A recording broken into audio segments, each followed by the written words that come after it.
Hello there and welcome to Laurence Plays Factorio Space Age, and I finally got onto the space part of it as well, so I'll be talking about how I've managed to flee Nauvis and go off looking for other planets today.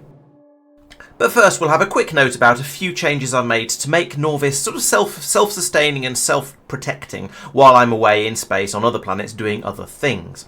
And so, as you can probably tell, I'm using the satellite or the remote view at the moment, which is sort of essentially it's a map view, but you can look at other planets. It's a lot like the navigation satellite view in space exploration, with the slight exception that you don't automatically explore places you look at. So you need to have some radar coverage in order to be able to look around properly. But otherwise, it's fairly similar. So it's very, very powerful, very, very useful. And so I set up some nice healthy supplies of iron, steel, stone, copper, all that sort of stuff. So over here I've got an iron ore patch that feeds straight into a bigger smelting array than the one I had before, and that will produce all of the iron I could possibly need. Similarly up here I've got another iron ore patch that's feeding into another smelting array and producing steel in decent quantities. Unfortunately it's night time at the moment, so we can't really see very well what's going on here, but as you can tell by the way these belts have now basically stopped, we've got enough steel in these boxes. We've got a full supply of that in the station, and the trains can come over and grab it whenever they need it. Similarly with the iron down here, I've got plenty of that, and this is sort of ground to a halt. And over here I've done exactly the same with the copper. Again, we have a copper patch here with almost 3 million left in it. That one's doing quite well. And then a big smelting array that's producing copper, and at the moment we actually are loading up the station down here. It's not quite full, but it's got a decent healthy amount in it. It's doing pretty well. I don't have any concerns about this. It probably just means that a train's been here fairly recently. I've also set up a stone mine here, and also there's an additional iron ore mine down here, and that was I put that one in when I did simply because I was going to need concrete, and in order to make concrete you need iron ore, and so that was required to be brought into an iron ore station over here. Which passes it over to where the concrete's made, and there's a bit of a shortage of lights over here as well. I've tried to illuminate the base reasonably well because, you know, with a stream, it's kind of things can get a little bit gungy if it's all dark and hard, and it can get a bit hard to see. So I've been trying to be nice to my audience by putting lights in, but I've obviously missed this area around here. Anyway, my plan in the long term with these is not to do on-site smelting for all of the metals, because that way lies madness and long setup times. But in the future, I will, once these patches start to run a bit low, I will put in additional stations, probably here and here, to drop off iron ore and send it over to both the smelting systems. I'll probably use separate stations for the iron ore just to keep them a bit more self-contained, and so if we have a particular run on iron, it won't cause problems with the steel. But there is potential perhaps to have a single station that drops off on both sides. So I'd have basically another copy of this well, this is a loading system, but an unloading system on the other side of the train. And then I could have one feed down here to supply this smeltery, one feed up here to supply this one. Because they're so close together, that's sort of tempting. It would mean a lot more trains would be coming in there, and I'd worry a little bit about throughput, so maybe I won't do that for that reason. And again over here, when the copper ore finally runs out in this patch, I can put in another station over here, and also then remove this kink from the railway line because it just had to go around the edge of the copper patch. I've got another bit like that that's even worse. Down here there's a coal mine in here. It's down to less than 200,000 now and is just feeding a power station. And so once that runs out, I could then straighten this bit of rail out a little bit and just have it come straight down here rather than having it off to the side and then back in again, which is kind of ugly. I don't like it, but there was a coal patch in the way, and at the time I was absolutely desperate for coal, trying to get that up and running. Power is no longer any particular problem though, because I've built this enormous coal-powered power station down here, and that's fed by train. Train drops off coal here in large quantities, and then that can be taken over into the power station here, and we're generating oodles of power. As you can see by the graph here, I'm using about a third of my power production at the moment, and if we look back over 10 hours, okay, it did spike up to 134 megawatts at one point, but even that is still well under half of the available power. So I think we're okay for power on this planet at the moment, and that's even with the science is currently running at a steady 50 science per minute doing mining productivity 6. So most of the factory is running at the normal speed that it would be running at. So I think we're probably okay with that. The final thing I did before I left the planet was make sure that my base was completely safe. So I've got outpost stations here, and here, and those are keeping all of these wall areas supplied. So you can see the red highlights of the turret coverage, and that means I can be reasonably confident that the biters aren't going to be able to find their way through anywhere around the edge around here. This one was a little bit of an afterthought because it was such a small way through, and I did have some turrets in here and some wall, but they weren't being automatically reloaded until quite late on when I put this belt in coming from over here.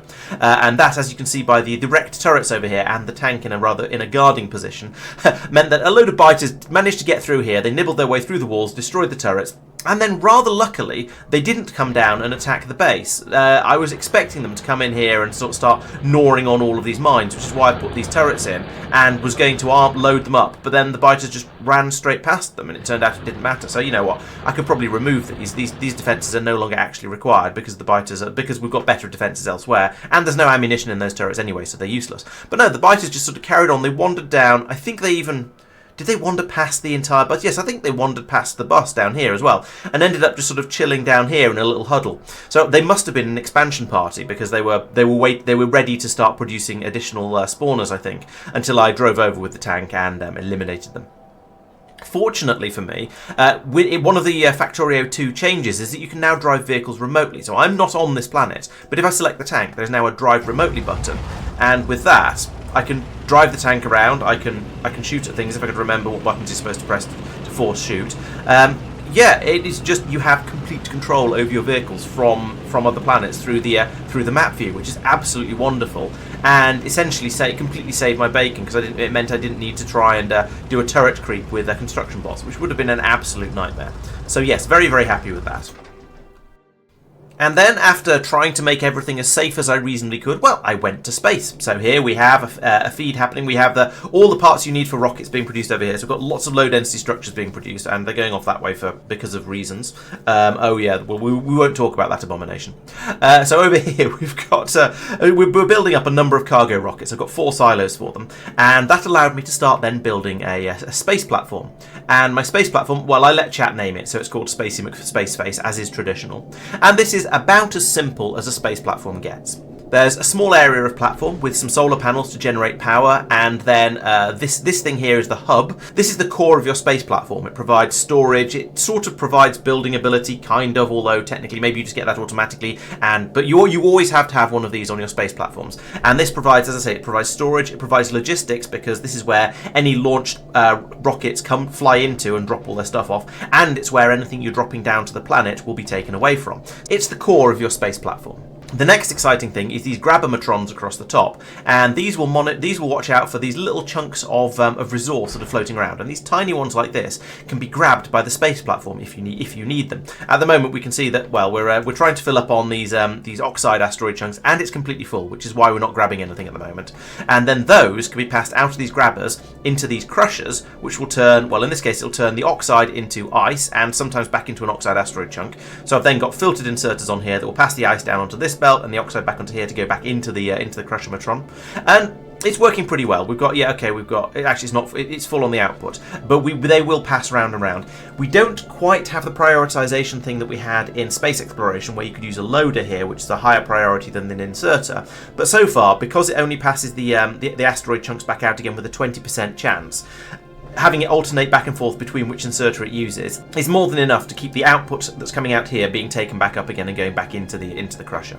And then we've got the same over here where we're crushing carbonic asteroids, and those turn into carbon. And finally over here we're crushing metallic asteroids, which turn into iron ore. And again, both of those have the chance of passing the chunks back around again, where they'll get recycled. These products we're then feeding out onto belts, or in the case of the iron ore, into a furnace. So we've got a supply of iron plates and ice blocks and carbon blocks. And conveniently, by some massive coincidence, that's exactly what you need to make space science packs. So the space science packs are a bit like the ones in space exploration. They are there just to make sure you're doing the very basic things you have to do in space. And then once you've got those, you can then unload them onto a belt here. They're getting passed over into the space platform hub, where they are then being loaded up. As you can see, we've got rather a lot in here. I should actually put some sort of limit on this so we don't overload it. I'll do that at some point, maybe in the next stream. And then from there, they can be dropped back down to the ground when they're needed, because in your cargo landing pad you can set requests like this. So at the moment we've got a request for 200 science packs. Let's up that to 2,000 just so we can see the system running. So if I increase that to 2,000, we'll immediately see there we go. So we're immediately starting to lob these science packs out in drop pods from the space platform hub. It's being loaded up. It's got more than 200 in there at the moment, so it'll probably chuck another one out in a moment. But more interestingly, now that we're starting to use the science up, you can see these machines are running. That means we're pulling stuff in over here. That means over here we're pulling the outputs out of these machines, and that will probably mean in a moment we'll see the grabbers start to actually. There we go. That was the carbonic grabbed a chunk of resource there, and that's quite nice. That's how they work. When when they see something they want, an enormous sort of tentacle grabby thing pops out of them and will go off and grab whatever it needs. Just like that. So that's fun. I've heard that apparently when you upgrade the quality of these things, then you get more and more and more armors coming out of them, which is going to be quite funny. So I look forward to seeing that. But at the moment, we don't need that much stuff being brought in. Also, this is a fairly terrible design, so don't take this as a tutorial.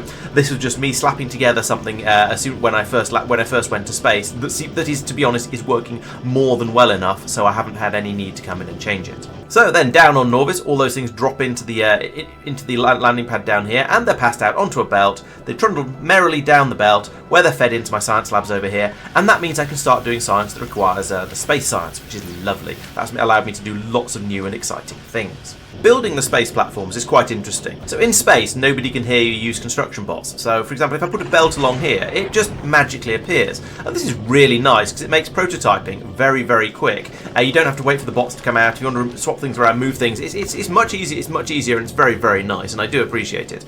It's slightly weird, but it works wonderfully. You can do the same with the platform as well. So if I put some more in down here, then it just appears out of nowhere like that. And there's also this interesting thing where you can't make a donut. So if I try to put in a bit more there, and there, you'll see that I won't be able to play. Well, actually, I've run out, and that means when you run out of stuff, it automatically gets requested from Nauvis. So down here, you can see we've got some logistics bots flying over with some space platform scaffolding or whatever it's called. What is it called? Space Platform Foundation. And then, so the bots will automatically bring that over like this. And then when you've got a full rocket's worth, which is basically one stack, the rocket will launch and bring it up to the space station. And eventually your pod will come in and it will land in the hub, drop off the resources you asked for, and then you'll build stuff. And there you go, you can see we've got a couple of warning exclamation marks over here because I'm trying to make a non-contiguous space, or rather a space platform with a hole in it, and that is not allowed. So yeah, you can't do that, which is an interesting quirk, but you know what, fine, why not? It's something slightly different to think about. So this makes building stuff in space very, very easy, as long as you have a nice healthy supply of all the things you need on the ground in order to build it.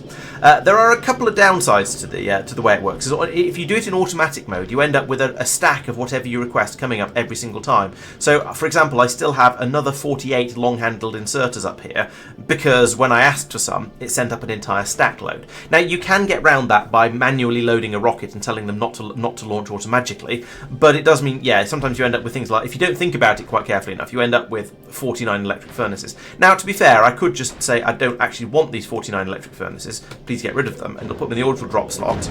They'll be booted out like this, they'll go off in the inner drop pod, and they'll go down and land in your cargo landing pad that's down on the ground, where I'm dumping everything into these red chests at the moment, just to do something with it and get rid and make it available to the rest of the factory again. So you can get rid of all this stuff again, but it's a little bit of a waste of rocket space if you launch an entire stack every single time, because rockets are actually relatively small. You can only send 1 ton of stuff up at a time, and 1 ton is basically 1 stack of most things. There are a few exceptions like science packs, but basically you're limited to that. And making a rocket is relatively expensive. It takes, I believe, 50 rocket parts to make a rocket, and each rocket part costs you 1 processing unit, 1 load infrastructure, 1 rocket fuel. So rockets are kind of pricey and also not very big, which takes a bit of getting used to after the massive cargo rockets in space exploration.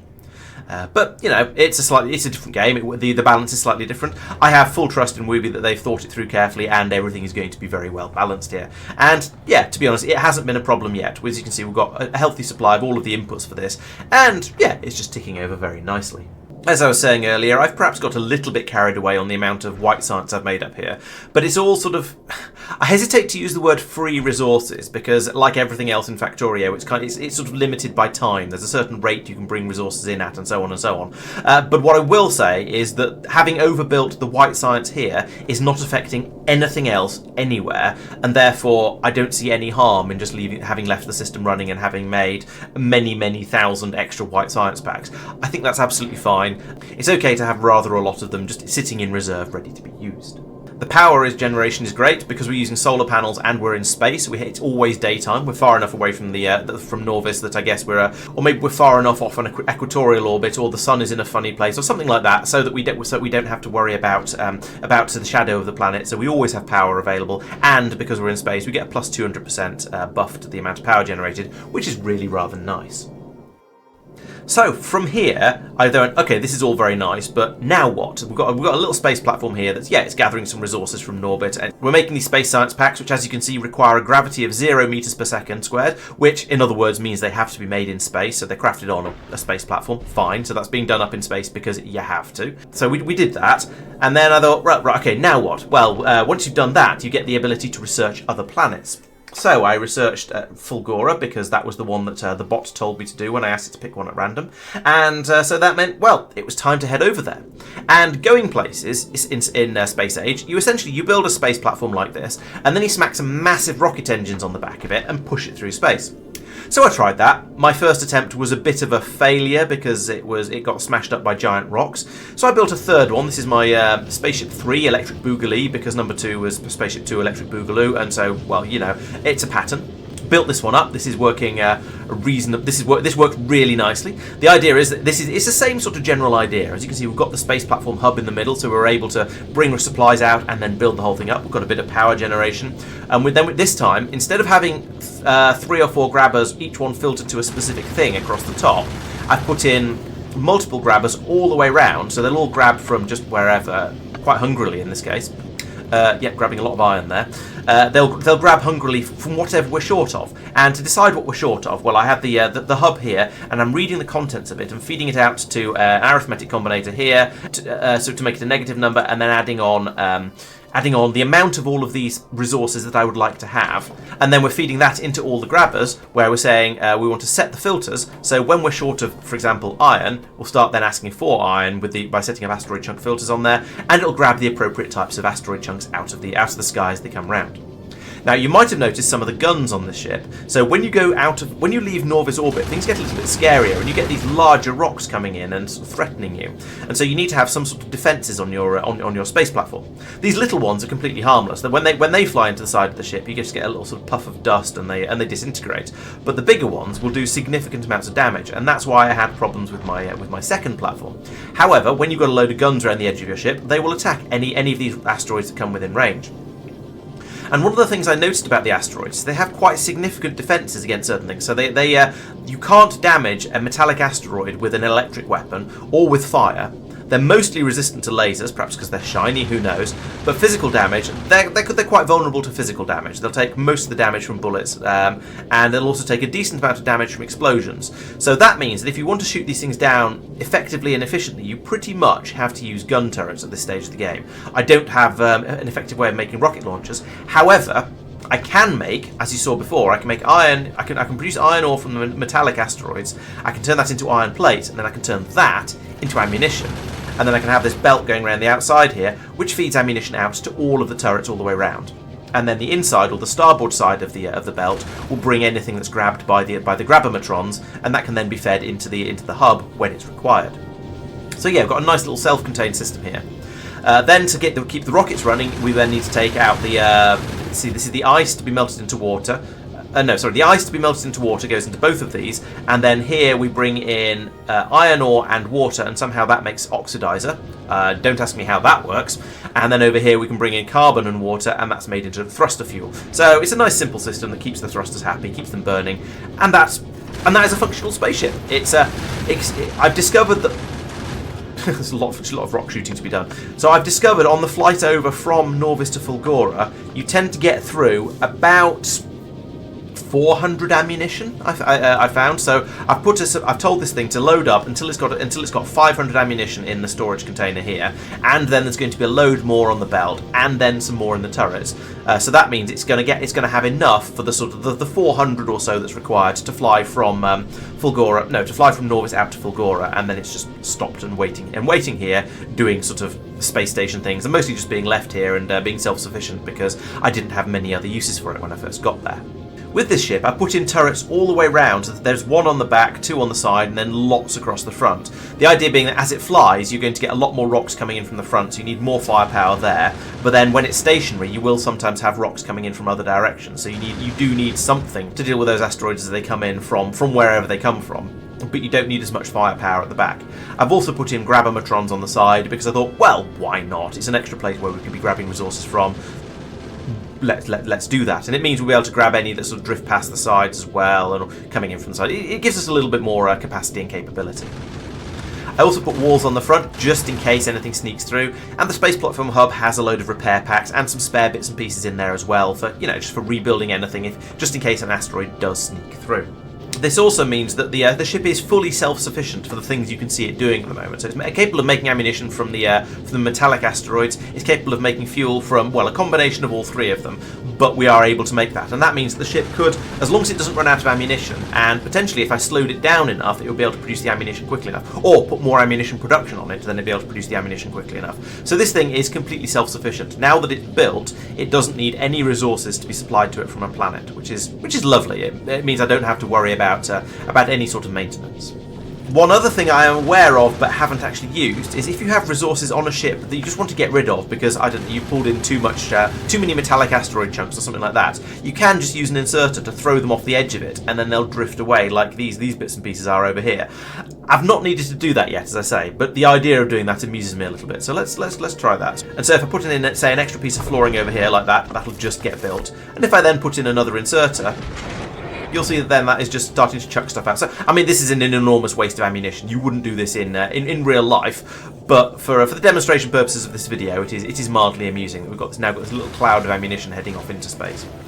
If I flip it back round again, it'll... no, it probably won't be able to catch any of it. It'd be entertaining to try and chuck it from one inserter to another, but that's a silly idea. We won't do that. So that covers everything I want to talk about in today's video. This is about how I've got to space, what I've been doing while in space, and this, as you can probably tell by the fact there's a few things up here that I haven't talked about yet.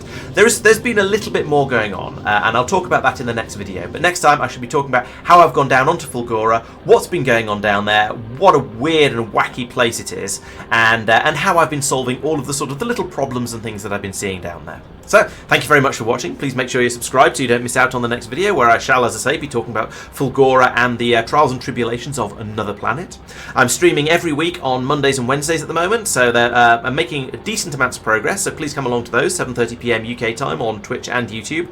And there'll be, I'll try and keep these update videos coming out on Fridays as much as I can, so keep an eye out for those. Thank you very much for watching. I'll see you next time. Bye-bye.